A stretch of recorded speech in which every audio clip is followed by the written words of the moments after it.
그러시기를 축복합니다. 오늘 우리가 함께 살펴볼 말씀은 이 다윗에 관한 말씀입니다. 다윗. 여러분 혹시 다윗이라는 사람에 대해 들어봤나요? 목사님이 제일 좋아하는 사람이 다윗이에요. 목사님이 제일 좋아하는 사람이 다윗인데 왜 다윗을 제일 좋아하냐? 이유가 무엇이냐라고 얘기했을 때는 목사님은 한 가지 이유를 들 수 있습니다. 바로 사도행전 13장 21절 22절 때문이에요. 우리 한번 읽어보도록 할게요. 하나님께서 그 후대에 다윗이라는 사람을 평가하면서 다윗은 이런 사람이었다라고 평가하는 게 사도행전 13장 21절 22절에 있는 말씀입니다. 우리 여러분들이 21절, 제가 22절 한번 읽어보도록 하겠습니다. 자, 시작!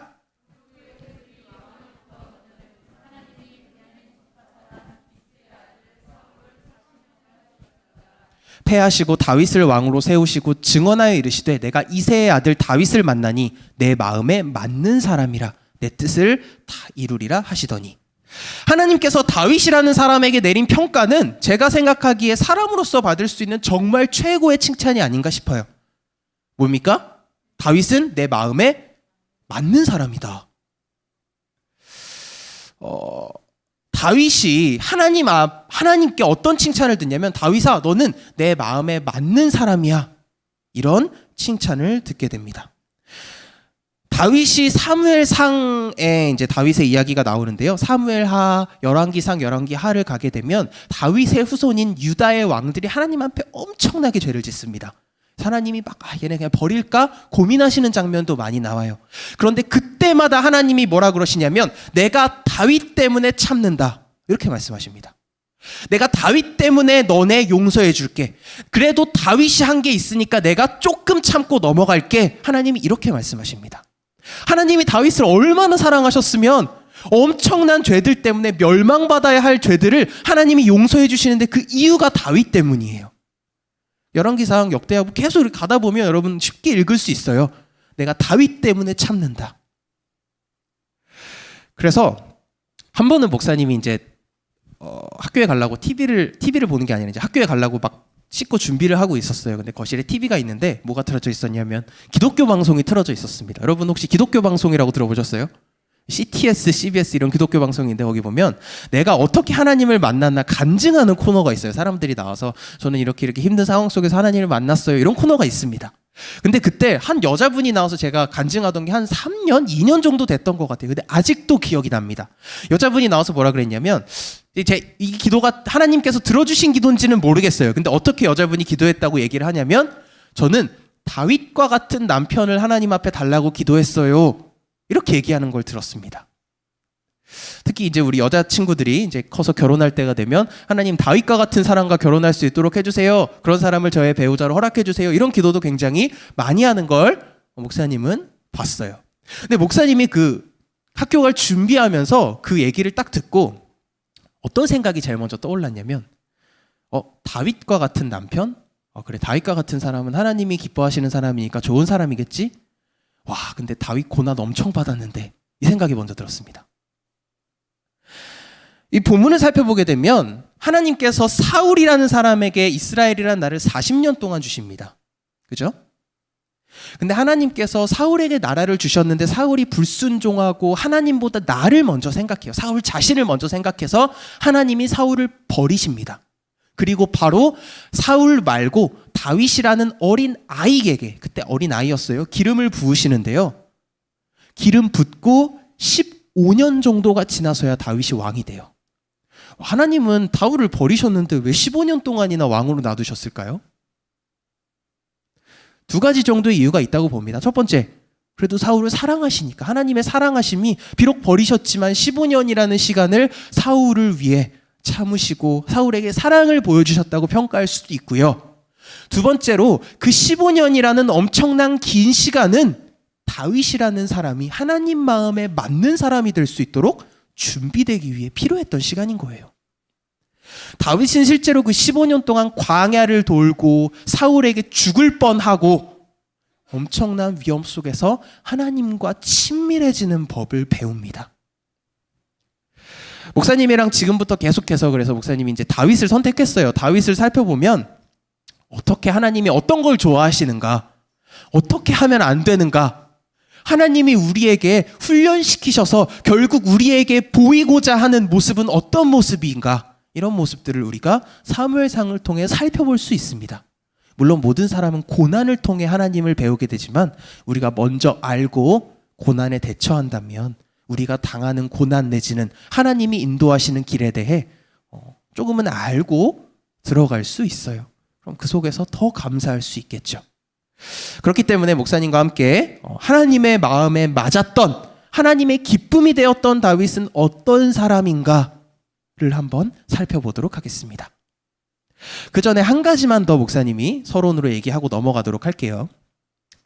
이걸 딱 보고 이런 생각이 드는 친구가 있을 수도 있어요. 하나님의 기쁨이 되는 게 뭐가 중요해? 그럼 나는 힘든 거 아니야? 하나님의 기쁨이 되면 나는 힘들고 하나님만 기쁜 거 아니야? 이렇게 생각할 수 있습니다. 혹시 이런 생각 든 친구 있나요? 손 들어봐. 괜찮아요? 없어요? 아, 그래요? 목사님은 이런 궁금증이 들었는데, 여러분, 하나님께서는 이 땅을 창조하실 때 어떻게 창조하셨냐면 이 땅이 하나님의 기쁨이 되도록 창조하셨습니다. 하나님의 기쁨과 여러분의 기쁨이 떨어져 있다는 건, 내 고통을 통해 하나님이 기쁨이 완성된다라는 것은 사탄이 여러분에게 준 거짓말이에요. 여기에 절대 속으시면 안 됩니다. 사실 이 차별금지법도 똑같은 맥락이에요. 너희가 조금 더 자유를 추구함으로써 자유를 얻을 수 있어 라는 말은 거짓말입니다. 사람에게 참 자유는 무엇이냐면 하나님의 말씀 안으로 들어가는 게 우리 영혼의 자유고 영혼의 기쁨이 됩니다. 하나님께서 이 세상을 하나님의 기쁨이 되도록 만드셨기 때문에 우리가 언제 가장 행복할까요? 언제 가장 행복할까요? 하나님의 기쁨이 될 때 여러분들이 하나님의 기쁨이 될 때 여러분들은 세상이 주는 행복과 비교할 수 없는 행복과 평안과 감사와 은혜를 누리게 돼요. 이게 하나님이 세상을 만든 방식입니다. 속지 마세요, 여러분. 하나님의 기쁨이 될 때 여러분의 영혼이 평안하고 행복해요. 이건 사실이고 목사님이 보증할 수 있는 진리입니다. 그렇기 때문에 이 시간, 이 말씀을 통해 하나님의 기쁨이 되는 그 은혜가 여러분의 심령 가운데 충만하게 넘치시기를 예수님의 이름으로 축복합니다. 사무엘상을 들어가기 전에 지금 이 상황이 어떤 상황인지에 대해 목사님이 조금 설명을 한번 해주도록 할게요.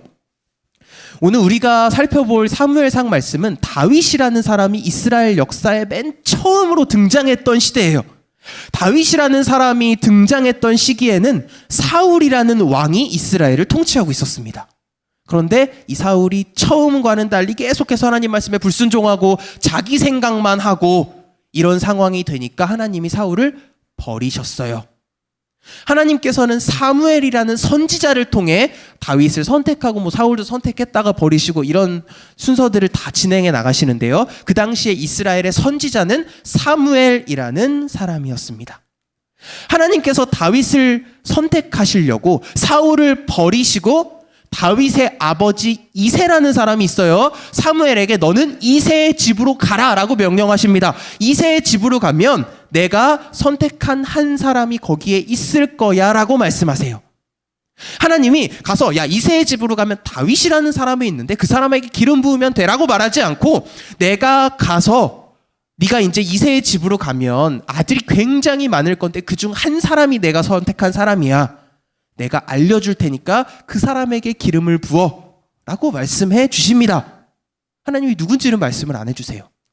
그 과정 가운데도 굉장히 재밌는 일이 많이 일어납니다. 오늘 우리가 살펴볼 내용이 바로 그 내용이에요. 열심히 이제 사무엘은 하나님이 가라고 하니까 이새라는 사람의 집으로 갑니다. 가서 아들들을 쫙 살펴봐요. 아버지 이새는 맨 처음 사무엘이 오니까 어떤 아들을 사무엘에게 딱 보여주냐면 첫 번째 아들 가장 잘생겼었나 봐요. 엘리압이라는 사람인데 엘리압이라는 사람을 가장 먼저 사무엘에게 보여줍니다. 어땠는지 우리 한번 살펴보도록 하겠습니다. 6절 7절인데요. 여러분들이 6절, 제가 7절 방금 이렇게 읽었으니까 제가 6절, 여러분들이 7절 읽겠습니다. 제가 먼저 6절 읽도록 하겠습니다. 그들이 오매 사무엘이 엘리압을 보고 마음에 이르기를 여호와의 기름 부으실 자가 과연 주님 앞에 있도다 하였더니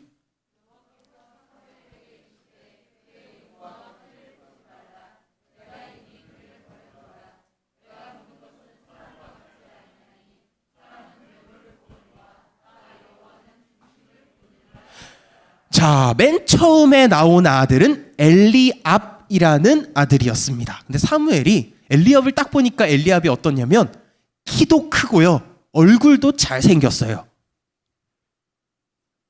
사무엘이 어떻게 생각했냐면, 아하, 엘리압이다. 엘리압에게 기름 부으면 되겠다라고 마음에 생각합니다. 이게 6절 말씀이에요. 이렇게 생각했는데 하나님이 뭐라 그러셨을까요? 사무엘에게, 그래 사무엘아, 네가 생각한 게 맞아. 그 잘생기고 키 큰 엘리압에게 기름을 부어라 하셨을까요? 하나님이 뭐라 그러십니까, 여러분? 외모와 키를 보지 말라고 하십니다. 그리고 내가 이미 그를 버렸다는 다소 급진적이고 충격적인 것 같은 말씀도 하세요. 그러면서 하나님 뭐라 그러시냐면, 사람은 외모를 보지만 나는 중심을 본다, 이렇게 말씀하십니다. 여러분, 사무엘이 처음 딱 엘리압을 보고 눈에 들어왔던 게 키와 얼굴이거든요. 근데 키 크고 잘생겨서 어떻게 마음에 확신을 했어요. 아, 이 사람이구나. 사무엘이 여러분 왜 확신했는지 아십니까? 여기에도 이유가 한 가지 있습니다. 우리 다음 구절 한번 가보도록 할게요. 사무엘상 9장 2절 예전으로 가보게 되면 9장 2절에 옛날에 사무엘이 사울이라는 첫 번째 왕한테 기름 부었을 때가 있어요. 하나님이 선택하셨던 사람이에요. 근데 그 사람이 어떤 사람이었냐면, 자 보세요. 가스의 아들이 있었으니 그의 이름은 사울이요 준수한 소년이라. 이스라엘 자손 중에 그보다 더 준수한, 이거 잘생긴 거예요. 준수한 자가 없고 키는 모든 백성보다 어깨 위만큼 더 컸더라. 사무엘이 맨 첫 번째 기름 부었던 왕이 사울인데요, 그 사울의 특징이 뭐였냐면 잘생기고 키가 컸어요. 그죠? 첫 번째 기름 부었던 사람이 잘생기고 키가 컸어요. 그 사람을 하나님이 선택하셨으니까 사울도 지금 와서 얘도 키 크고 잘생겼네, 하나님이 또 얘 선택하셨겠다, 이렇게 생각한 거예요. 그래서 확신을 할 수 있었던 거예요. 키와 외모를 보고. 근데 여러분, 사울을 하나님이 어떻게 하셨습니까? 버리셨죠. 하나님께서는 사울을 버리셨는데 사무엘은 여전히 하나님이 버린 그 기준을 또 찾고 있는 모습을 우리는 살펴볼 수 있습니다. 어쨌든 하나님께서는 사무엘에게 알려주세요. 사무엘아, 그러지 말고 나는 외모를 이제 안 봐, 중심으로 보도록 해라 라고 알려주십니다. 그랬더니 여러분, 재밌는 현상이 나타납니다. 사무엘이 첫 번째로 외모를 봤을 때는 첫 번째 아들 엘리압이었어요. 그런데 중심을 보기 시작하니까, 하나님이 중심을 보라고 하셨죠. 사무엘이 조금 더 중심을 보려고 노력을 했던 것 같아요. 물론 사람은 완벽하게 중심을 보지는 못하지만 중심을 보려고 노력한 결과 첫 번째 아들 엘리압도, 두 번째 아들 아비나답도, 세 번째 아들 삼마도, 네 번째, 다섯 번째, 여섯 번째, 일곱 번째 아들까지 다 봤는데 하나님이 찾으시는 사람이 없어요. 사실 이 부분에도 여러분, 우리가 오해하는 게 한 가지 있습니다. 목사님이 옛날에 어렸을 때, 여러분은 어떤지 모르겠어요. 목사님이 어렸을 때 옛날에 이 부분으로 설교할 때는 목사님들이 어떤 조크를 치셨냐면, 자, 여러분 괜찮습니다. 우리가 얼굴은 못생겨도 하나님은 중심을 보시니까 그래도 여러분들 아직 희망이 있어요, 막 이런 조크를 많이 치셨어요. 들어보셨나요? 그렇죠, 들어보셨죠. 선생님들은 들어보셨을 거예요. 저도 많이 들어봤거든요. 우리 친구들 못 들어봤어요? 못 들어봤니? 그래요. 안 들어보는 게 좋아요. 목사님들 이걸 딱 보면, 아, 그래, 못생겨도 중심만 좋으면 괜찮아. 근데 여러분, 그게 아닙니다. 보세요. 얼굴을 봤을 땐 엘리압은 그래도 통과해요. 근데 중심을 보니까 7 다 자격이 없어요. 하나님 앞에 하나님이 외모를 안 보신다고 여러분 다행이다 이렇게 생각할 게 아닙니다. 하나님 앞에 중심으로 서게 되면 인간은 더 비참해집니다. 하나님 앞에 중심으로 온전하게 설 수 있는 사람은 한 사람도 없어요. 이게 본문이 지금 말해주고 있는 거예요. 그나마 외모를 봤을 땐 엘리압은 그래도 키 크고 잘생겨서 통과인데 중심을 보니까 7 다 불합격. 이게 지금 하나님이 중심을 보신 결과예요. 답이 없는 상황입니다.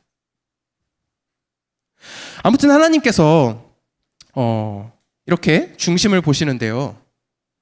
조금만 더 진도를 나가보도록 하겠습니다. 하나님께서는 분명히 이새의 집으로 가면 선택한 사람이 있다 그러셨거든요. 근데 지금 사무엘이 보니까 있어요, 없어요? 없어요. 7 다 불합격이에요. 이상하다. 사무엘이 계속 이상하다 그러면서 이새에게 한 가지 물어봅니다. 야, 혹시 일곱 말고 아들이 또 있어요? 이렇게 물어봅니다. 그랬더니 있대요. 근데 그 아들은 막내인데 지금 들에서 양을 치고 있대요. 여러분 보세요. 지금 집에 사무엘이라는 위대한 선지자가 오는데 아버지가 일곱 아들은 불러놓고 한 명 아들만 빼먹었는데 그게 누구냐면 다윗입니다. 그래서 양을 치고 있어요. 집에 귀한 손님이 오는데 막내 아들은 그 귀한 손님 얼굴도 못 보고 그냥 양 치고 있는 거예요. 사무엘이 그 사람을 보기 전까지 어쨌든 하나님이 이 집안에 있다고 했으니까 모든 아들은 봐야 될 거 아니에요. 그 사람을 보기 전까지 우리가 밥도 안 먹겠다라고 선언을 하고 빨리 데려오라고 합니다. 그래서 사무엘이 딱 다윗의 얼굴을 봤어요. 얼굴을 봤더니 다윗이 어떤 사람인가 우리 한번 살펴보도록 해요. 12절만 한번 읽어보도록 할게요. 같이 읽겠습니다. 목사님이랑 앞에 보고 시작. 이에 사람을 보내어 그를 데려오매 그의 빛이 붉고 눈이 빼어나고 얼굴이 아름답더라. 여호와께서 이르시되 이가 그니 일어나 기름을 부으라 하시는지라. 자, 사무엘이 딱 다윗의 얼굴을 보니까 다윗의 얼굴이 어떻습니까, 여러분? 빨간색으로 줄친데 한번 읽어보실래요? 어땠어요? 붉고 눈이 빼어나고 얼굴이 아름답더라.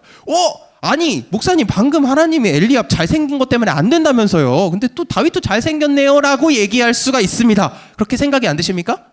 저는 이거 딱 보고 얘도 잘생겼네 생각이 듭니다. 근데 여러분 이건 현대 기준으로 잘생긴 것 같아요. 요즘 남자가 이쁘게 생기면 잘생긴 거죠, 그죠?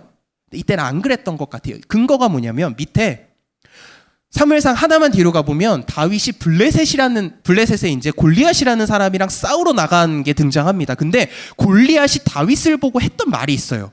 자, 제가 읽어줄게요. 잘 보세요. 그 블레셋 사람이 둘러보다가 다윗을 보고 업신여기니, 업신여겼다라는 건 경멸하다 이런 단어입니다. 경멸하는데 어떻게 경멸하냐면 이는 그가 젊고 붉고 용모가 아름다움이라. 블레셋의 장수 골리앗이 다윗을 욕하고 무시하는데 그 이유가 뭐냐면 그가 붉고 아름다워서예요. 지금은 뭐 붉고 아름다우면 이쁘다, 남자가 이쁘네, 꽃미남이네 이렇게 생각할 수 있지만 그 당시에 남자가 붉고 아름다운 건 좀 경멸의 대상이었던 것 같아요. 미의 기준은 시대마다 좀 다르니까요. 아무튼 사무엘이 다윗을 딱 봤습니다. 근데 얘가 붉고 얼굴이 아름다워요. 이거 좋은 거예요, 나쁜 거예요, 여러분? 그 당시 기준으로 좋아요? 나쁜 거예요. 블레셋 사람은 이거 보고 다윗을 욕했어요. 근데 사무엘이 딱 다윗을 보니까 붉고 얼굴이 아름다워요. 이거 잘생긴 거예요, 못생긴 거예요? 못생긴 거예요, 그 당시 기준으로는. 자, 근데 여러분 슬쩍 넘어갈 수 있는 사이에 엄청난 게 하나 껴 있습니다. 세 개가 있죠. 붉고 눈이 빼어나고 얼굴이 아름답더라. 대충 보면 셋 다 단점이네, 못생겼나 보다 이렇게 생각할 수 있어요. 근데 여러분 붉고 얼굴이 아름다운 건 단점인데 눈이 빼어나다라는 건 장점입니다. 눈이 빼어난 건 이게 뭐냐면요, 여러분. 눈이 빼어나다라고 쓰여 있는 건 올바로 보고 올바로 생각할 수 있다, 통찰력이 있다, 생각이 바르다 이런 뜻이에요. 사랑하는 여러분, 다윗이라는 사람이 어떻게 올바로 보고 올바로 생각할 수 있었을까요? 어떻게 다윗이 그럴 수 있었을까요? 그 중심이 하나님을 보고 있었기 때문이에요. 중심이 하나님을 보고 있는 사람만 올바로 보고 올바로 생각할 수 있습니다. 그걸 떠나서는, 하나님을 떠나서는 우리는 올바로 볼 수도 없고 올바로 생각할 수도 없어요.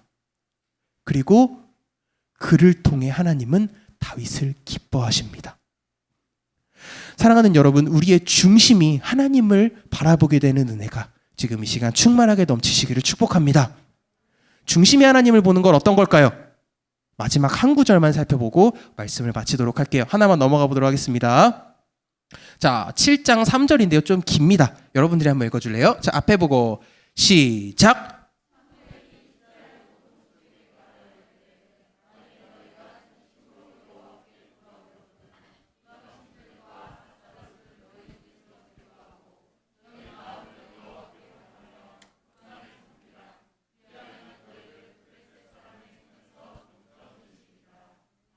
아멘.